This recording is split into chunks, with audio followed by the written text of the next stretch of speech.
Welcome to Storytime. It's time to cover our first full Kingdom Hearts game, Birth by Sleep. We begin in the land of departure, the night before Terra and Aqua take their Mark of Mastery exam. They sit with Ventus under the stars, watching a meteor shower. Aqua brings them a gift, a star-shaped charm that she calls a Wayfinder. It's based on the legend of a star-shaped fruit that connects people, and she casts a magic spell on them to make sure that the three of them will always stay connected. The three of them chill out under the stars and enjoy the last moment they're going to have together for a long while. The next day, it's time for the exam. Ericus is giving it, and Xehanort is watching. Ericus' test proves to be incredibly brutal, as Terra and Aqua have to fight off 5 orbs of light that don't really do anything. That is, until Xehanort decides to imbue them with a little darkness. One of them attacks Ven, and Terra and Aqua have a harder time dealing with the other ones. Ericus is confused, but instead of blaming the guy next to him who has a tradition of using the powers of darkness, he chalks it up to an accident and just kinda goes with it. The next test is a little more like an actual test. Terra and Aqua have to fight, not to see who can win, but just so Ericus can see their skills. The fight is pretty even at first, but Aqua proves to be just a little better than Terra, and his dark impulses start to take over. He begins to summon the powers of darkness, but is able to suppress the urge before anything happens. Ericus and Xehanort see this, and though Xehanort pleases his punch, Ericus is not too into it.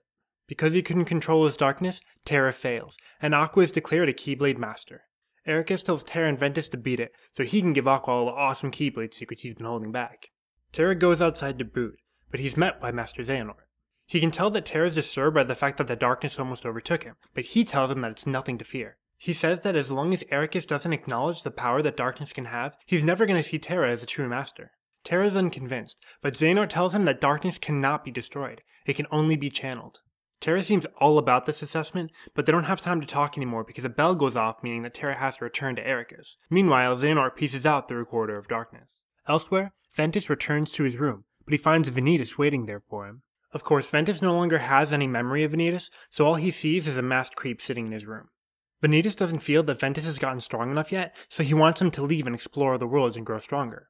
He gives Ventus some motivation by telling him that Terra is going to be consumed by his darkness, and that Ventus is the only one that can stop him. Back in the throne room, Ericus has just finished talking to his pen pal Yen Sid. He tells Ericus that the 7 princesses of heart are in danger. The princesses are the 7 people who have the hearts with the purest light. This makes them a natural target for the darkness, but that's not all he's worried about. The unversed that Vanitas created have begun to spread throughout the world, causing trouble. Ericus tries to contact Xehanort to tell him about it, but he can't. And for some reason this is his first hint that Xehanort might not be the guy he says he is. So his task for Terra and Aqua is to go around the worlds fighting the unversed and making sure that the princesses are safe, and also to find Master Xehanort. He tells them to use the Corridors of Darkness, but he calls them the lanes between, for the exact same reason we used to have freedom fries. Before they go, Master Ericus pulls Terra aside and tells him that this could be his second chance at becoming a master, and that he sees Terra as a son. But he's afraid that Terra is obsessed with power, and that he's so afraid of losing that he'll do whatever it takes to win.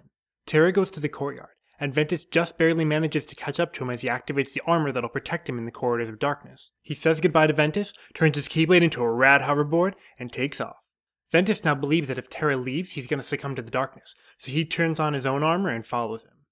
As for Aqua, Master Ericus tells her that he's too worried about Terra to leave him alone, and he wants Aqua to follow him and make sure that the darkness doesn't overtake him, and if it does, she's to subdue and bring him back. Aqua and Ericus get to the courtyard just in time to see Ventus zoom off after Terra. But Ventus isn't authorized to leave the land of departure, so Ericus tells Aqua to bring him back, because clearly she doesn't have enough missions already. Unfortunately, by now they've gotten kind of far away, so Aqua's gonna have to go look for them. So to recap, Terra is looking for Master Xehanort and fighting the Unversed. Ventus is following Terra, and Aqua is looking for Master Xehanort, fighting the Unversed, making sure Terra doesn't lose it, and bringing Ven home. So in the game, each character gets their own story mode, with different events occurring at different times. Luckily for you as a viewer, and for my sanity, there's an official timeline that shows when everything happened. So while in the game you usually see one character's full story, here we're going to do it chronologically and just keep it simple. The first of our heroes to land is Terra. He finds himself by a peaceful lake, and it's not long before the Unversed attack.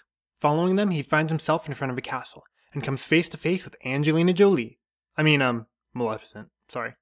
Terra, being an open-minded guy who doesn't judge people based on their green skin and horns, asks Maleficent if she's seen Master Xehanort. The name doesn't seem to ring a bell, but she does say that she saw someone leaving the castle. Someone that, like Terra, seems to be from another kingdom. At first she says she doesn't know what he was doing there, but then she happens to let slip that he wanted to imprison the light. And though she doesn't know what the light could possibly mean, there does happen to be a princess inside the castle that's asleep. Now luckily no one's mentioned anything to Terra recently about a bunch of princesses who have the power of light, so he doesn't think anything of it. But he figures he may as well go investigate the castle anyway.